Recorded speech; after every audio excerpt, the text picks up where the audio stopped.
Athens, the birthplace of democracy, philosophy, and art. A city that prided itself on intellect and virtue, marble temples gleaming under the Mediterranean sun. But beneath the marble, in the narrow backstreets and candle-lit cellars, another Athens existed. One built not on ideals, but on human suffering. In the dim corridors of its brothels, a night with a woman could be bought for the price of 2 barley loaves, sometimes even less, cheaper than a jug of sour wine. These women were called pornai, the root of the word pornography, but in Athens it simply meant for sale.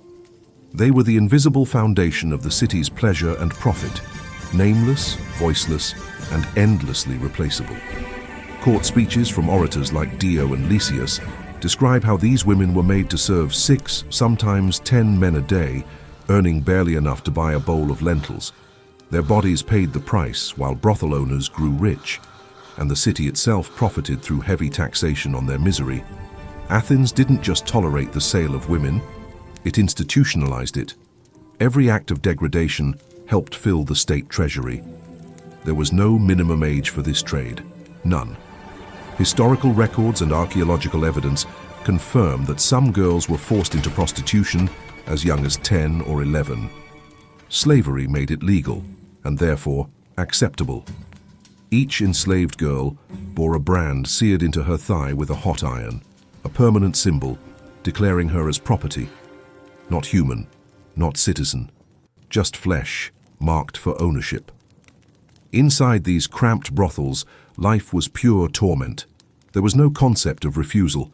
Defiance meant punishment. Whipping, starvation, even public humiliation. When a new girl arrived, she wasn't welcomed. She was broken. A ritual assault, brutal and public, ensured she never again thought of resistance. One Athenian man, Pappy of Thessaly, wrote of this practice as if it were entertainment. For the other women forced to watch, it was a warning. This is what happens if you dream of freedom. Men lined up to witness the ritual. They laughed, they cheered, they wagered money. A freshly enslaved girl was valuable stock, worth 10 times more than those already destroyed by years of service. Philosophers wrote about these transactions casually, as if they were discussing the price of figs or olives. Privacy did not exist. Women worked behind tattered mats or filthy sheets, separated by nothing more than the stench of sweat and fear. The sounds of pain became part of the atmosphere, a grotesque symphony that blended with the laughter and drunken songs of men waiting their turn. But the cruelty didn't end with the work. The brothel owners, often wealthy businessmen or former soldiers, sorted women into disturbing categories: the silent ones, the defiant ones, the foreign ones, even those unbroken enough to fight back. Each category carried a price. 5th century vase paintings depict contests where men competed to overpower resisting women, not in secret but as a celebrated sport. On the walls of excavated brothels, graffiti still exists. Crude drawings and inscriptions boasting of conquests, bragging about violence inflicted, as if pain itself were the product being sold. Some men even paid extra for it. A smashed face, a scarred back, a mutilated body. These were premium experiences. A woman's suffering was transformed into a spectacle, her screams an intoxicating melody for those who could afford it. In the same city that worshipped Aphrodite, goddess of love, and celebrated human beauty through sculpture, women were tortured for amusement. It was Athens's most profitable form of entertainment. Yet even that horror reached new depths during the religious festivals. At the Dionysia, festivals honoring the god of wine and madness, prostitutes were offered freely to groups of men as part of the sacred celebrations. Music played, wine poured endlessly, and the city called it divine ritual. In reality, it was state-sanctioned mass assault. Historical notes describe it vividly: crowds of intoxicated men surrounding terrified women, assaulting them while onlookers placed bets on how long the victim could endure before collapsing. Priests blessed the act as an offering to Dionysus. Wine and blood mingled at the altar, and when it was done, the survivors were dragged back to the brothel to keep working. Their wounds untreated, their dignity obliterated. The dead were taken outside the city walls and discarded into ravines, their bodies tossed like refuse, No funerals, no names, no prayers. To the Athenians, this was normal. Part of the cycle of worship, pleasure, and commerce. In a city that produced philosophers debating the nature of virtue, women's suffering had become ritualized, profitable, and holy.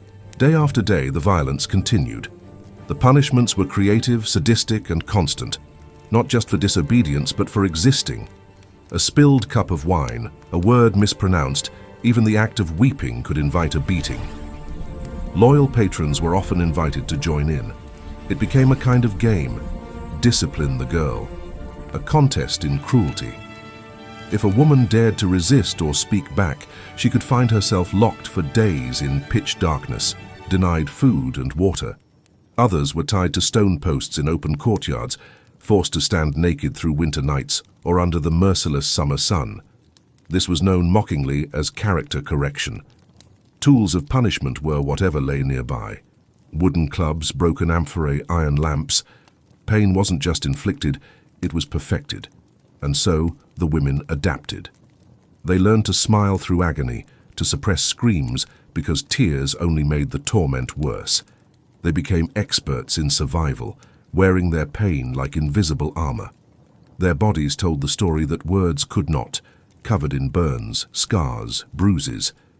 The city that immortalized the human form in marble had turned real human flesh into canvases of torment. Escape was nearly impossible. If a woman fled, the law didn't see it as freedom. It saw it as theft. She was property, and property could not steal itself. Runaways were publicly punished to make examples of them. Some were branded again, this time on the forehead or chest, labeled forever as deserters. Others met even worse fates. Court documents describe captured women nailed to wooden boards and displayed in public squares. Death came slowly, from infection, thirst, or sheer agony. Some sought refuge in temples, throwing themselves before altars, begging the gods for sanctuary. But the gods remained silent, or perhaps bought.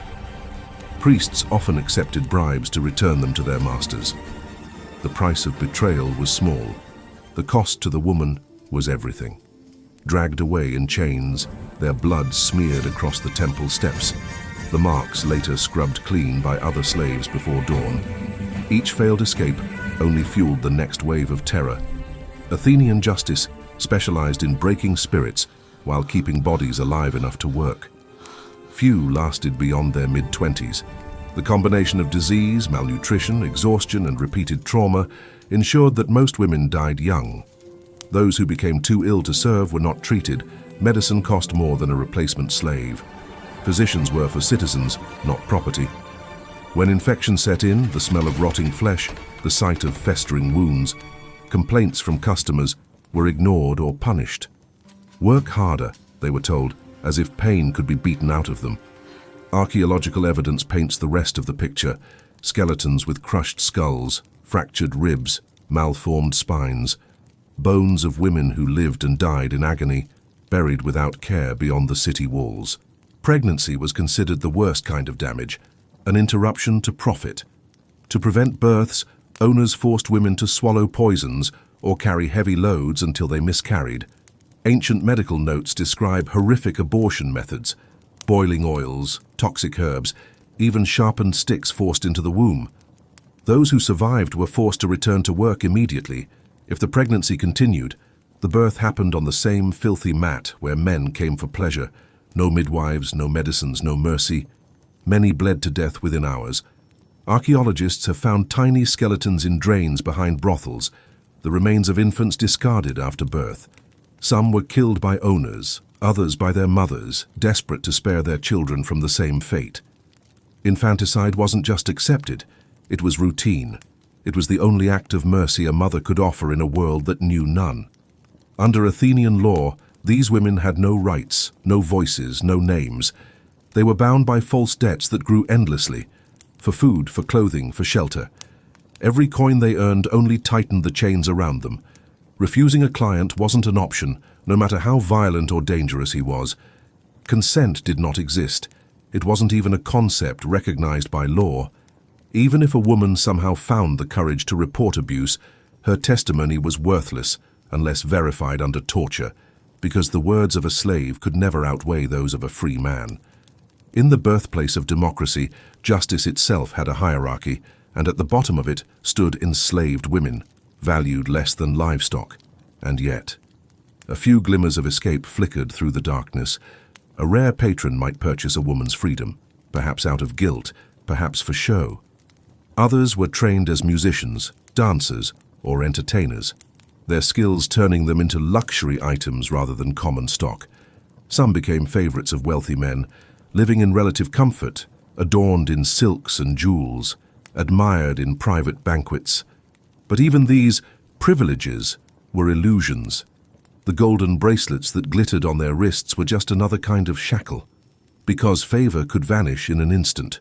One wrong word, one act of defiance, and the so-called mistress could find herself thrown back into the brothel, or worse, sold to a harsher master.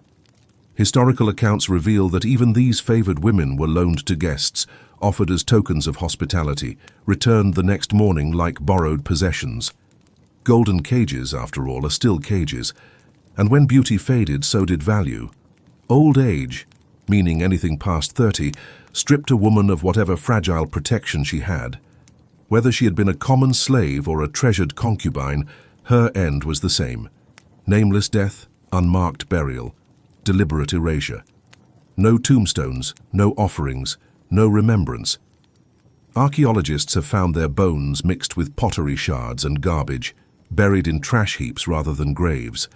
Even in death, their worth remained less than that of broken clay. The poets who immortalized heroes and kings in verse never wrote about them.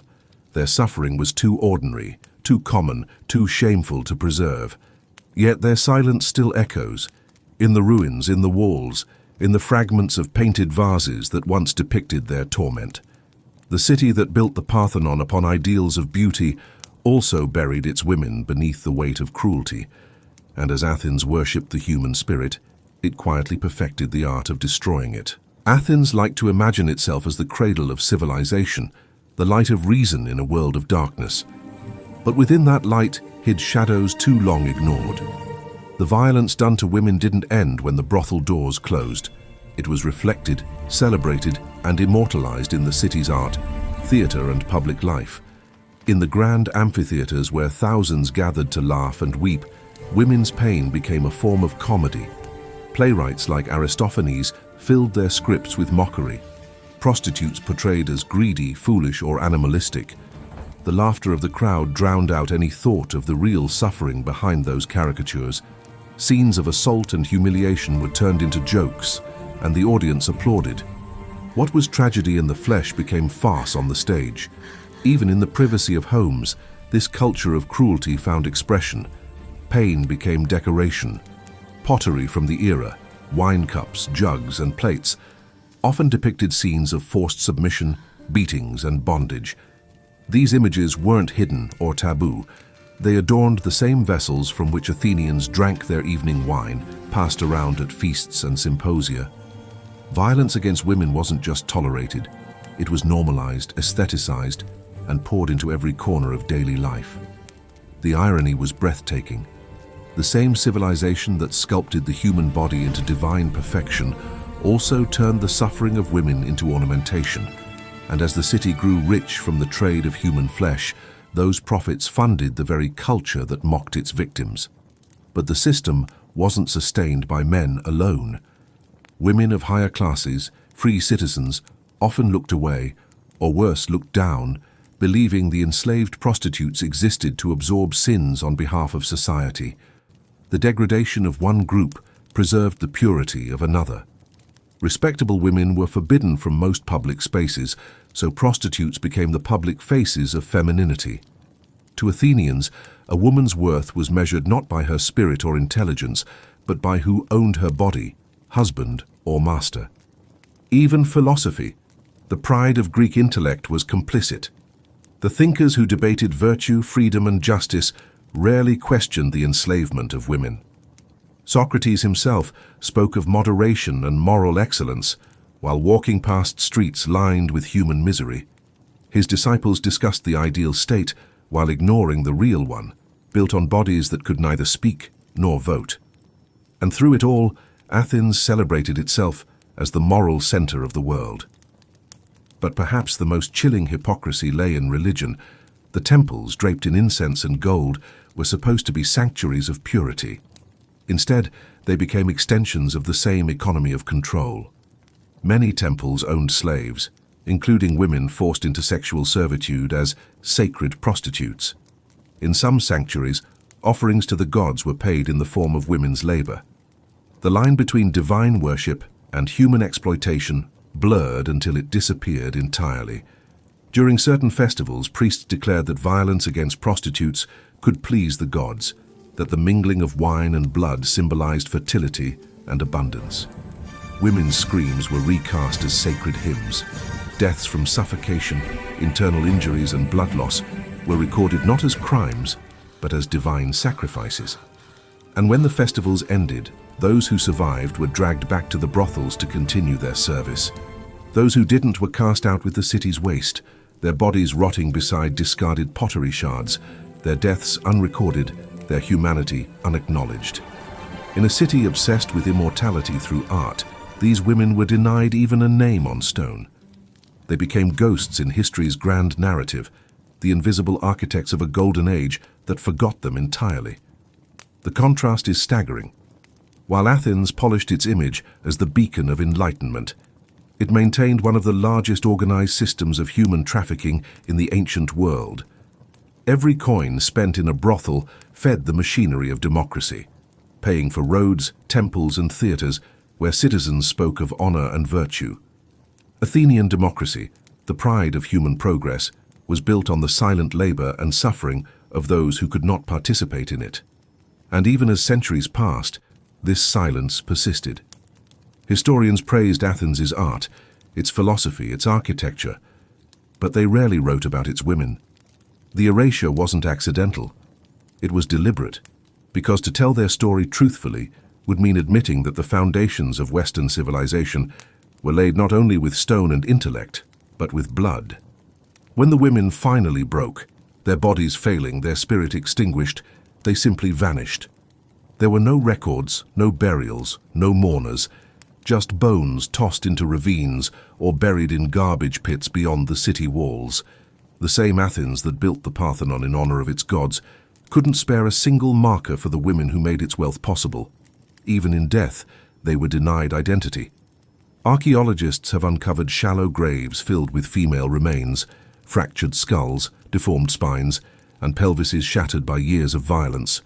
Mixed among them, pottery fragments, animal bones, household waste. Their final resting places mirror how Athens saw them in life, disposable. And yet those bones speak. Every crack, every mark tells a story that the marble statues never could, a story of endurance in the face of relentless cruelty. Because for all the efforts to erase them, these women did leave behind something, faint but indelible. Scratches of graffiti on brothel walls, pleas, prayers, curses. Some wrote the names of the men who hurt them, others wrote only one word: Eleutheria, freedom, freedom, a concept Athens claimed to invent, but one it refused to grant half its population. Even the so-called freed women carried invisible shackles. If a prostitute managed to buy her way out or was granted freedom by a patron, society still branded her as polluted. She couldn't marry, couldn't testify in court, couldn't take part in any civic event. Freedom in name, exile in reality. She lived on the fringes, surviving as an entertainer or servant, trapped in the shadow of her past. The stain of her old life never faded. The city that revered philosophers and playwrights condemned her to silence, and still, Athens continued to glorify itself. Tour guides in modern times call it the birthplace of democracy. Textbooks praise its wisdom, its architecture, its contribution to art. But rarely do they mention the women who paid the hidden cost of that glory. They were the fuel for a civilization's fire, burning unseen so the marble could gleam brighter. What does it mean then to be civilized? Is it to build monuments, or to have the courage to face what those monuments hide? Athens, for all its greatness, teaches a brutal truth. A society can pursue enlightenment while living in the depths of moral darkness. While philosophers debated virtue, Thousands of women were enslaved within sight of the Acropolis. While artists sculpted gods in perfect form, they ignored the battered forms of the women who served their city's desires. The same marble that shone white under the sun was stained, invisibly, with blood. And that blood financed everything, from the stones of the Parthenon to the ink of Plato's dialogues.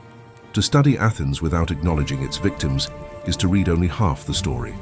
The other half lies buried, in unmarked graves, in broken pottery, in forgotten words etched into crumbling walls. But silence does not mean peace. History's forgotten women have a way of resurfacing, in ruins, in research, in whispers that refuse to die. Every archaeologist brushing dust from a nameless skull gives voice to one of them. Every historian who refuses to gloss over the cruelty restores a fragment of truth. Their story is not one of defeat, but of endurance. Even stripped of name, identity, and freedom, they endured long enough to leave traces the world could not erase. Their resilience became their rebellion. Their survival, however brief, became a form of resistance. And perhaps that is what Athens feared most. Not their suffering, but their memory. Because memory makes judgment possible, and judgment shatters myth. So when we look at Athens today, at the Parthenon, the statues, the echoes of philosophers' words, we must remember what lies beneath the beauty. Every column and stone rests on a foundation of forgotten lives. The glory of Greece was never pure. It was purchased at a cost the victors chose not to record. But history, as always, keeps its receipts. The graffiti, the bones, the branded flesh, the silent cries, they remain. Proof that civilization and cruelty often walk hand in hand. And now, centuries later, we are left to decide what to do with that knowledge. To look away as Athens once did, or to finally see. Because the women who lived and died in the shadows of Athens deserve more than silence. They deserve remembrance. They deserve justice. If not in their time, then in ours. And that is why their story must be told. If this story moved you, take a moment to share it. Every voice that speaks their names helps restore what Athens tried to erase. Subscribe for more forgotten histories, because the past only truly dies when we stop remembering it.